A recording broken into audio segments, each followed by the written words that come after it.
My YouTube channel. आज हम study करने वाले हैं क्लास 9 का चैप्टर 3 दैट इज। तो चलिए हम स्टार्ट करते हैं इस चैप्टर को समझना। पर उससे पहले अगर अब तक आप लोगों ने चैनल को सब्सक्राइब नहीं किया है तो please you have to must subscribe my YouTube channel, okay, and share as you can possible. Okay, tissue. Okay, देखिए टिश्यू होता क्या है। तो टिश्यू हम लोगों ने हमेशा से समझ रखा है कि टिश्यू क्या है, group of cell. Tissue is the group of cell, और ऐसे ग्रुप ऑफ सेल जिनका स्ट्रक्चर क्या हो, स्ट्रक्चर सिमिलर हो,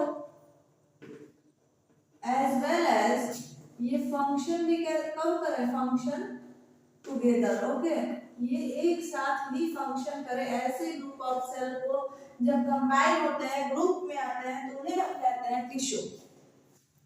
अब देखिए यहाँ पे एक टर्म यूज होता है that is division of labour.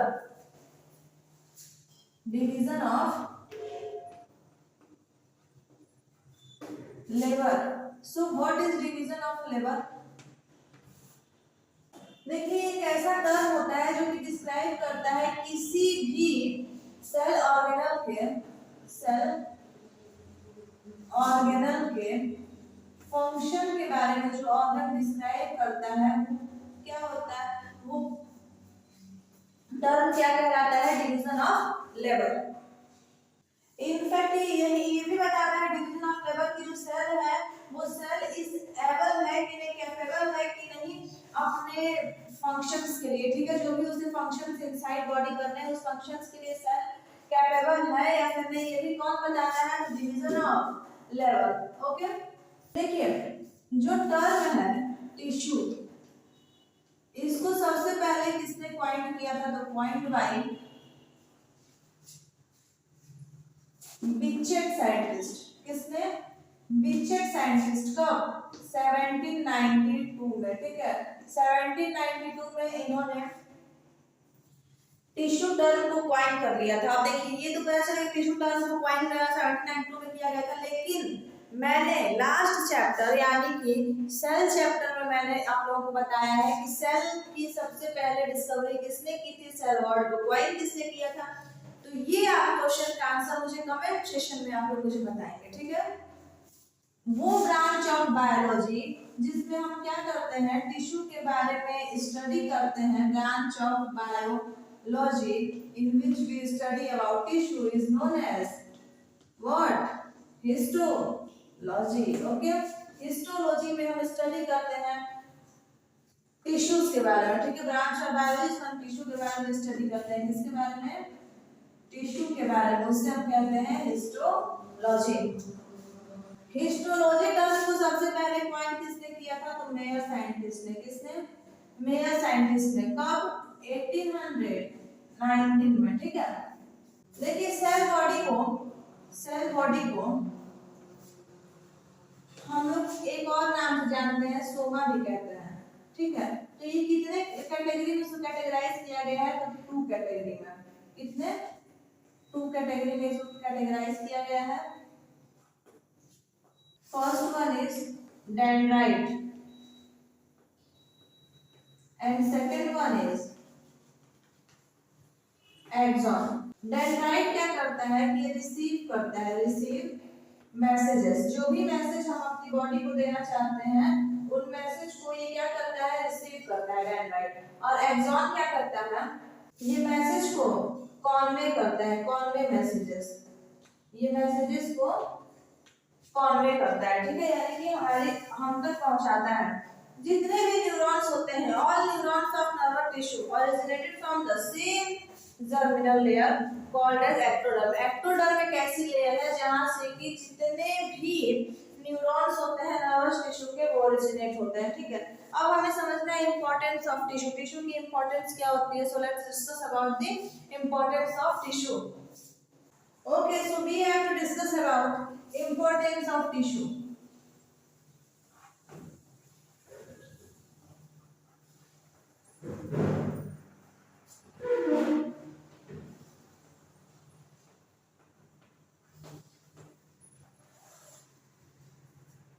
Tissue की इंपॉर्टेंस क्या होती है,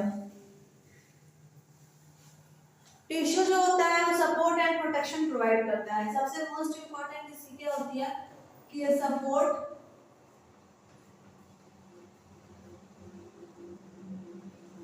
एंड प्रोटेक्शन प्रोवाइड करता है। कौन सा टिश्यू? तो कनेक्टिव टिश्यू। आप पूछेंगे ये कनेक्टिव टिश्यू क्या है, तो इन सब के बारे में हम डिटेल में स्टडी करेंगे, टिश्यूज के सभी टाइप्स के बारे में। Connective tissue, epithelial tissue, muscular tissue, इन सब के बारे में हम स्टार्ट करेंगे पढ़ना और स्टडी अच्छे से डीप करेंगे। ठीक है, देखिए तो सबसे पहले इंपॉर्टेंस क्या है टिश्यू की, तो सपोर्ट और प्रोटेक्शन प्रोवाइड करता है किसको?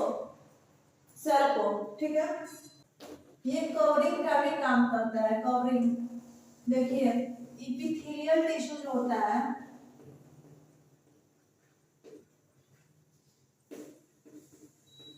ये कवर करता है किसी भी सेल बॉडी को। ठीक है, थर्ड पॉइंट क्या होता है, ये मूवमेंट में हेल्प करता है, यानी कि हमारे अंदर मूवमेंट कैसी होनी चाहिए, हमारे मसल्स में मूवमेंट कैसी होनी चाहिए, तो ये मूवमेंट में हेल्प करता है। कौन सा टिश्यू?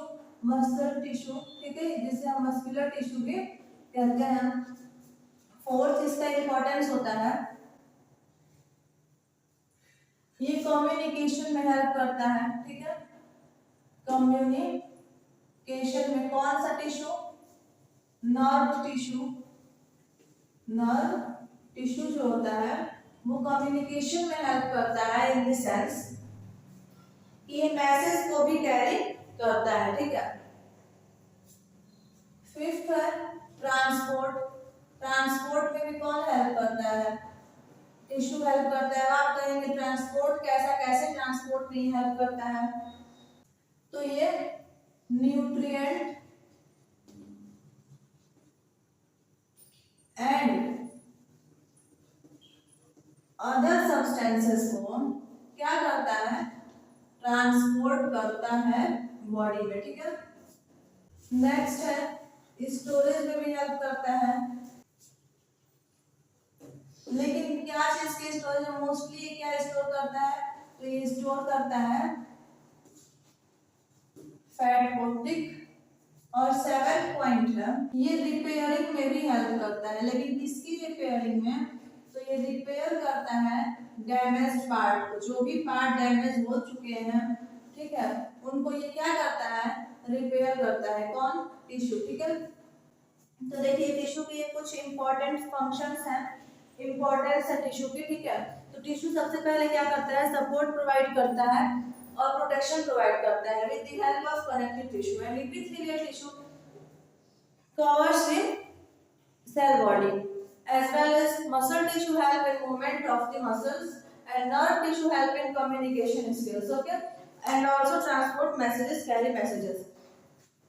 ट्रांसपोर्ट जो होता है वो किसका होता है? तो न्यूट्रिएंट का और बाकी सभी सब्सटेंसेस का। वहीं अगर हम स्टोरेज की बात करें तो मोस्ट ऑफ द टाइम ये स्टोर करता है किसको? फैट को। और अगर हम रिपेयरिंग की बात करें तो ये रिपेयर करता है जो भी पार्ट डैमेज हो चुके हैं उन पार्ट्स को ये रिपेयर भी करता है। ठीक है, अब हमें स्टडी करना है। देखिए यहाँ पे क्वेश्चन अराइज होता है, why plants and animals are made up of different types of tissue. Plants और एनिमल्स जो होते हैं वो क्यों अलग अलग टाइप के टिश्यू से बने होते हैं? देखिए यहाँ पे क्वेश्चन लिख देते हैं,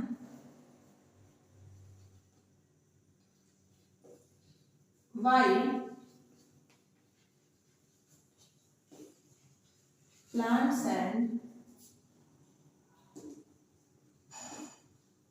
animals are made up of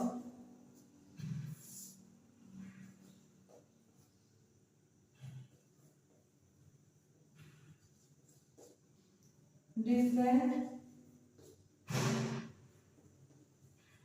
types of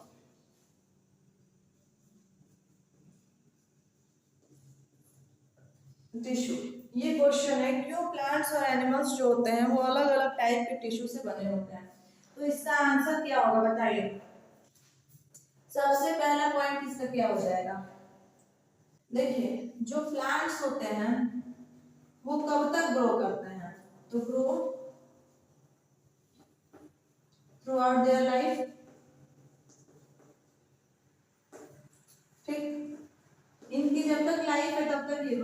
हैं, but animals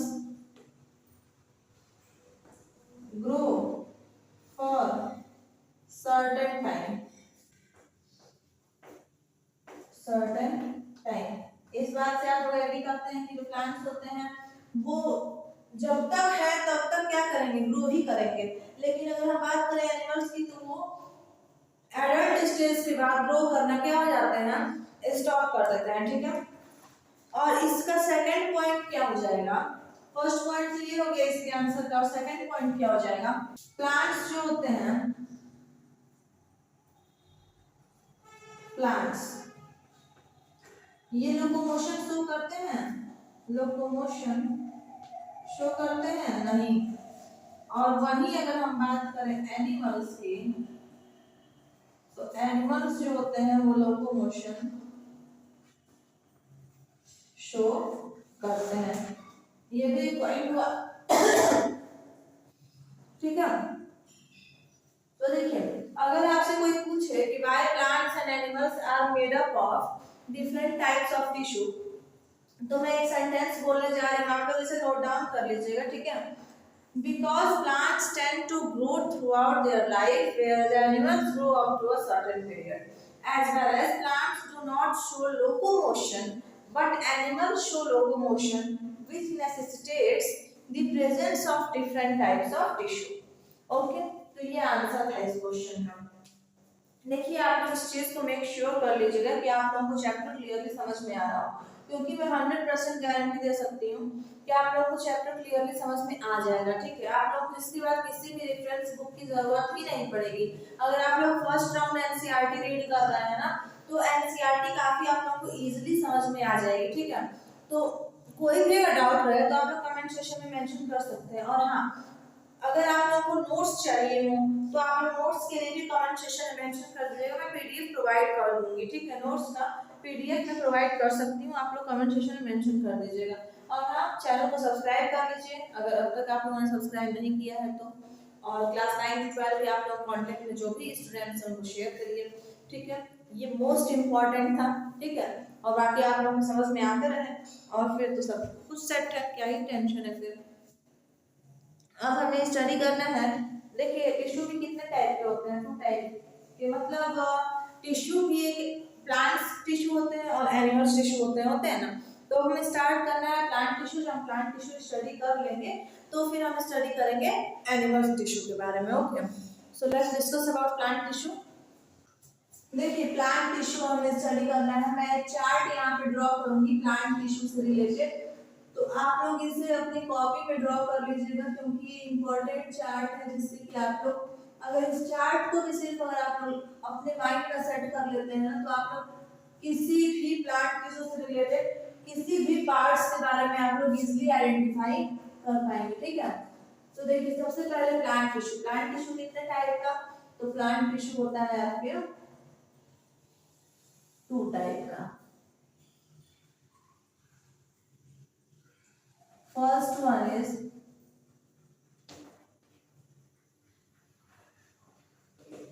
meristematic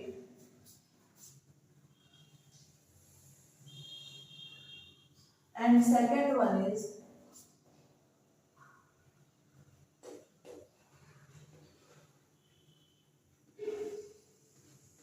permanent। Meristematic tissue भी कितने टाइप का होता है, मेरिस्टेमेटिक टिश्यू होता है 3 टाइप का।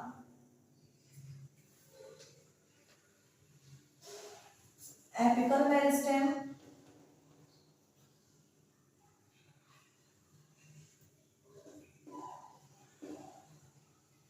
लैटरल मेरिस्टेम और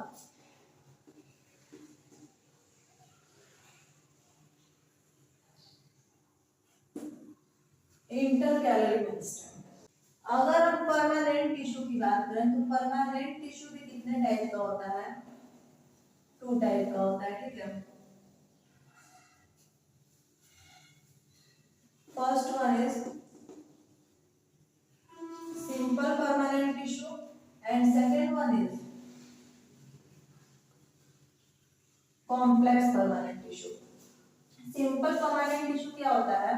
सिंपल परमानेंट टिश्यू को भी डिवाइड किया गया है 3 टाइप में, ठीक है। सिंपल परमानेंट टिश्यू को डिवाइड किया गया है 3 टाइप्स में। First one is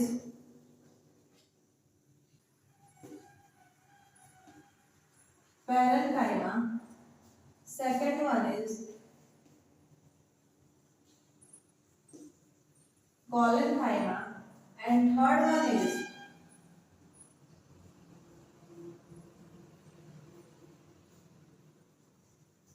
sclerenchyma। और कॉम्प्लेक्स टिश्यू को भी 2 टाइप में डिवाइड किया गया है। First one is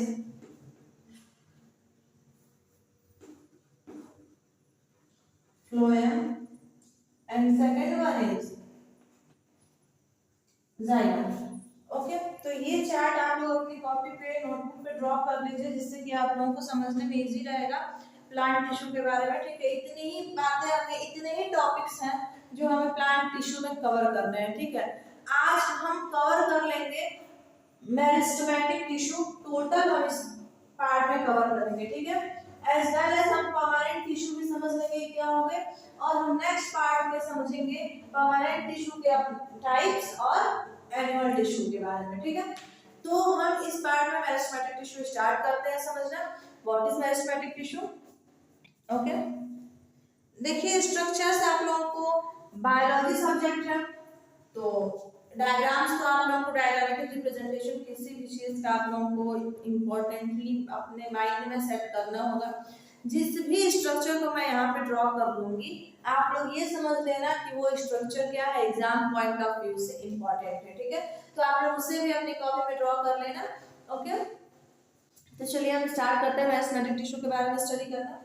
so we have to discuss about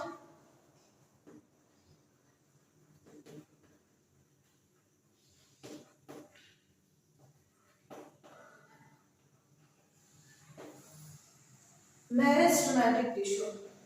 और ये जो डिवाइड करते रहते हैं लगातार, ये किस चीज में हेल्प करते हैं? तो help in meristematic cells. Meristematic tissue के जो सेल्स होते हैं ना, वो क्या करते हैं? डिवाइड कंटिन्यूअसली, ये लगातार डिवाइड करते रहते हैं, ठीक है। Cells of meristematic tissue are divide continuously, increasing the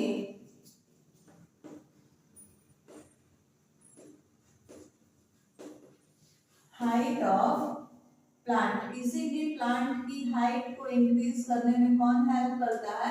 meristematic tissue. इसके जितने भी सेल्स होते हैं ना, सभी सेल्स जो होते हैं मेरिस्टेमेटिक टिश्यू के, वो क्या होते हैं? Similar in structure. ये अपने स्ट्रक्चर में कैसे होते हैं?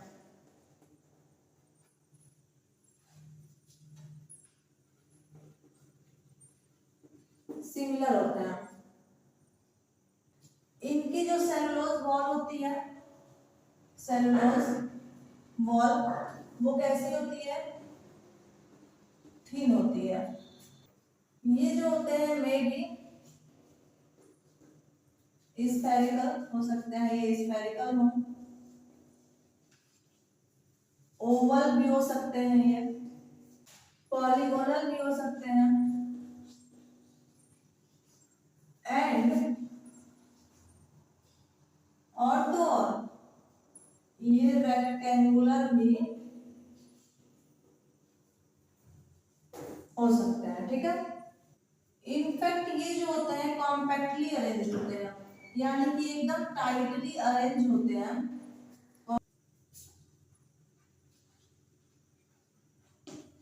कॉम्पैक्टली अरेंज होते हैं, जिस वजह से इंटरमॉलिक्यूलर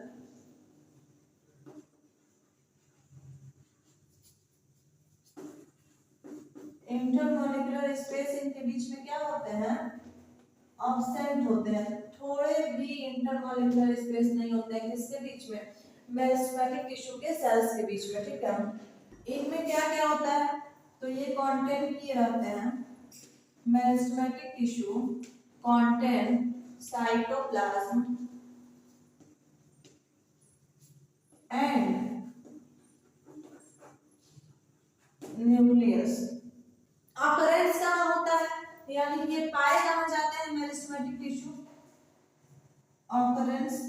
तो समझिए ये कहाँ पाए जाते हैं।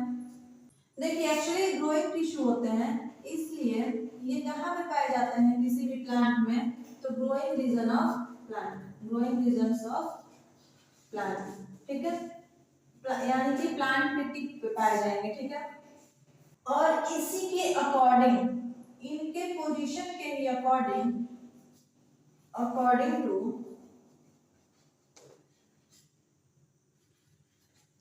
ऑकरेंस, इनको कितने पार्ट में डिवाइड किया गया है, इनको डिवाइड किया गया है 3 पार्ट में, कितने 3 पार्ट में, that is apex, lateral as well as inter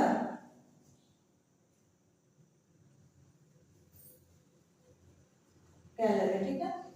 तो चलिए इन सबको हम समझ लेते हैं, एपेक्स क्या मतलब है, लेटरल मेरिस्टेम क्या मतलब है, और इंटर कैलरी मेरिस्टेम का क्या मतलब है। सबसे पहले हमें समझना है एपिकल मेरिस्टेम, इसे हम एपेक्स भी कहते हैं, ठीक है। एपिकल को हम एपेक्स भी यूज करते हैं टर्म, ठीक है। एपिकल मेरिस्टेम के बारे में, ये कहाँ पे सिचुएटेड होता है, तो सिचुएटेड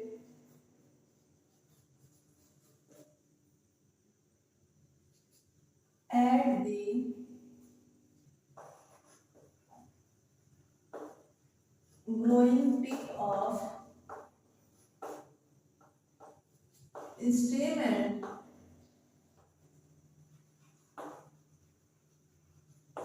ये किसी भी स्टेम या फिर रूट की ग्रोइंग टिप पे प्रेजेंट होता है, ठीक है। कौन है, apical meristem, as well as apex of leaf पे भी प्रेजेंट रहता है, ठीक है। अब सेकंड आता है लेटरल मेरिस्टेम। लेटरल मेरिस्टेम क्या होता है, ये कहाँ कहाँ पाया जाता है, तो बीनीथ दीवार, बीनीथ दी कॉर्प, कॉर्प के बीनीथ पाया जाता है, बाल, बाल के बीनीथ पाया जाता है,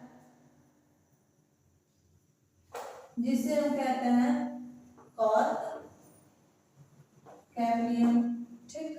और कहाँ पाया जाता है, तो वेस्क्यूलर बंडल में भी पाया जाता है, वेस्क्यूलर इरवेस्क्यूलर bundles of dicot root and stems, ठीक है।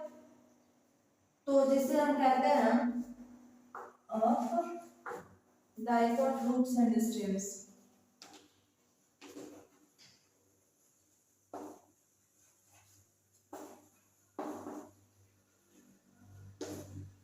इसे हम कहते हैं वेस्कुलर कैम्बियम।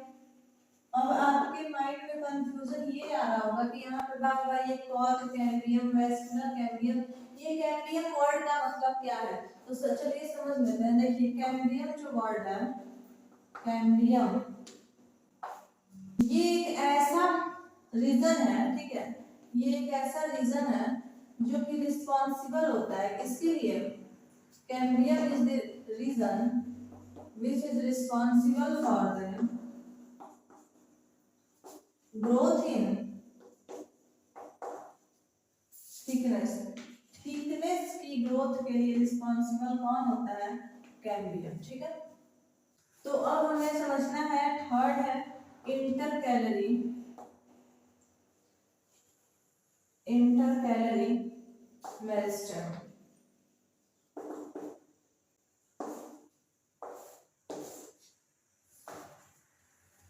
ये लोकेट होता है, locate at the base of leaves और इंटरनोड्स। ये लीव्स और इंटरनोड्स के बेस यानी कि नीचे हिस्से में पाया जाता है, ठीक है। कभी कभी बिलो द नोड भी पाया जाता है, बिलो दी नोड्स भी ये कभी कभी पाया जाता है, ठीक है। मेरिस्टेमेटिक टिश्यू के फंक्शंस क्या होते हैं, तो पहले हम ये समझ लेते हैं। देखिए मेरिस्टेमेटिक टिश्यू जो होते हैं वो act as a parent tissue from which other tissue develop. ये पेरेंट टिश्यू की तरह से वर्क करते हैं, जहाँ से कि बाकी के टिश्यू क्या होते हैं, डेवलप होते हैं।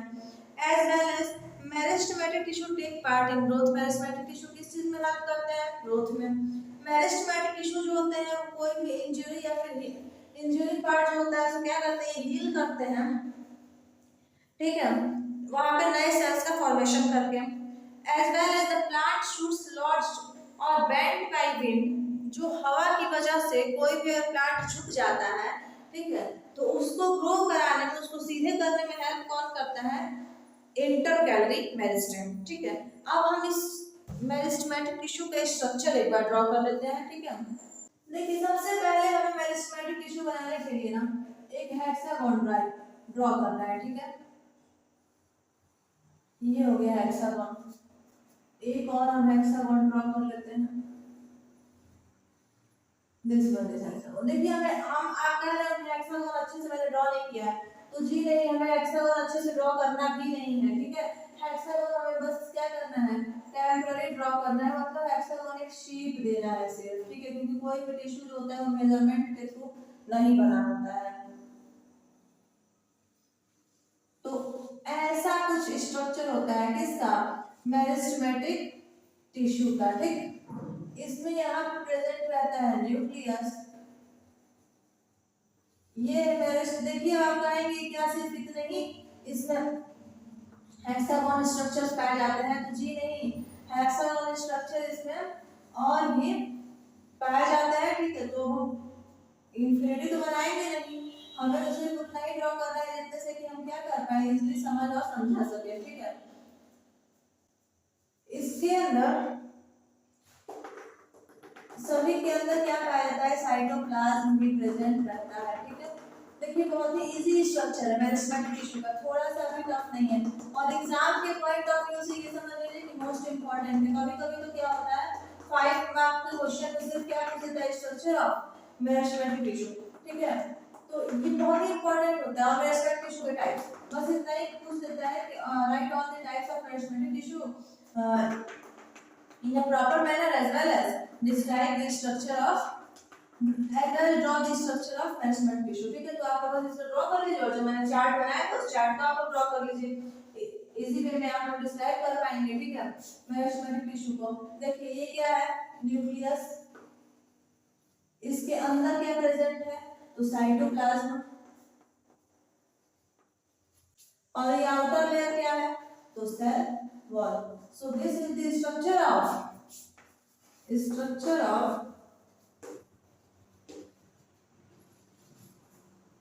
मेरिस्टेमेटिक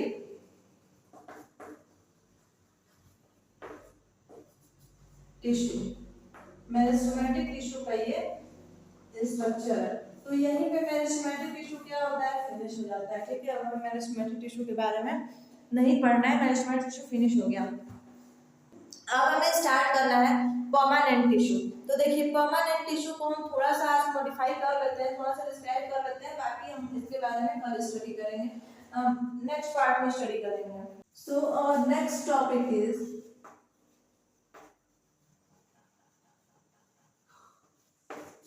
परमानेंट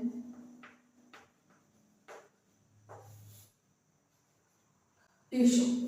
देखिए परमानेंट टिश्यू जो होता है उसके जो कंपोनेंट सेल होते हैं वो लार्ज होते हैं, डिफरेंशिएटेड होते हैं, अलग अलग शेप्स होते हैं, ठीक है। मेरिस्टेमेटिक टिश्यू में सबके शेप सेम थे और परमानेंट टिश्यू में शेप चेंज होते हैं। Large central vacuole occurs in living permanent cell. जो भी लिविंग परमानेंट सेल है उनमें क्या होता है? लार्ज वैक्यूल प्रेजेंट रहता है, ठीक है, सेंटर में ही। इंटरसेलुलर स्पेस जो होता है वो हो सकता है कि प्रेजेंट रहे और हो सकता है कि प्रेजेंट ना भी रहे। सेल वॉल जो होते हैं इनके सेल के वो थिन भी हो सकते हैं और थिक भी हो सकते हैं। न्यूक्लियस की बात करें तो सभी सेल में न्यूक्लियस हो, ये कभी कभी ये होता है। इनके जो सेल्स होते हैं वो नॉर्मली डिवाइड नहीं हो पाते हैं, ठीक है। ये सिंपल भी होते हैं, कॉम्प्लेक्स भी होते हैं और स्पेशलाइज्ड भी होते हैं। मेटाबॉलिक रेट की बात करें अगर परमानेंट टिश्यू के सेल्स की, तो ये स्लो होते हैं। सेल ऑर्गेनल जो होते हैं इनके सेल के वो वेल डेवलप होते हैं। और cell of this tissue possess crystal and other inclusions. Its cell may be living or dead. इनके सेल हो सकते हैं कि लिविंग भी रहे और डेड भी रहे, ठीक है। तो ये था मेरिस्टेमेटिक टिश्यू कुछ पॉइंट्स। अब हम मेरिस्टेमेटिक टिश्यू पर डिटेल में स्टडी करेंगे अपने नेक्स्ट पार्ट में, ओके। So thank you.